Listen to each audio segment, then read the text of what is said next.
সবচেয়ে বড় বীর কে জানেন? সবচেয়ে বড় বীর হলো, সবচেয়ে বড় বাহাদুর হলো, নবী সাল্লাল্লাহু আলাইহি ওয়াসাল্লাম বলেছেন, ওই ব্যক্তি, যে ব্যক্তি রাগ করার ক্ষমতা আছে কিন্তু আল্লাহর ভয়ে হজম করে গেছে, বহু কষ্ট হয়েছে, চোখ মুখ লাল হয়ে গেছে, কিন্তু নিজেকে নিয়ন্ত্রণ করছে। আজকে এই রাগের যত্রতত্র ব্যবহারের কারণে সংসারগুলো ভেঙে খান খান হয়ে যাচ্ছে, জায়গা জায়গা মারামারি হচ্ছে, গন্ডগোল ফাসাদ হচ্ছে।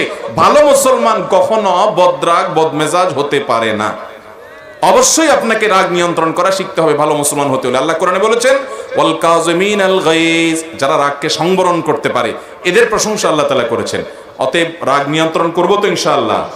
অনেককে নবী করিম সাল্লাল্লাহু আলাইহি ওয়াসাল্লামের কাছে এক লোক এসে বলছে, ইয়া রাসূলুল্লাহ আমাকে একটু উপদেশ করেন। নবীজি বলছেন, লা তাগজাব, রাগ করবা না। বলে, ইয়া রাসূলুল্লাহ বুঝলাম, একটা পাইছি, আরেকটা উপদেশ করেন। বলে, লা তাগজাব, তোমার জন্য আবারও একই উপদেশ, রাগ করবা না। তৃতীয়বারও একই কথা বলেছেন। নবী করিম সাল্লাল্লাহু আলাইহি ওয়াসাল্লাম এও বলেছেন, লা তাগদাব ওয়ালাকাল জান্নাহ, রাগ করবা না, জান্নাত তোমার হবে।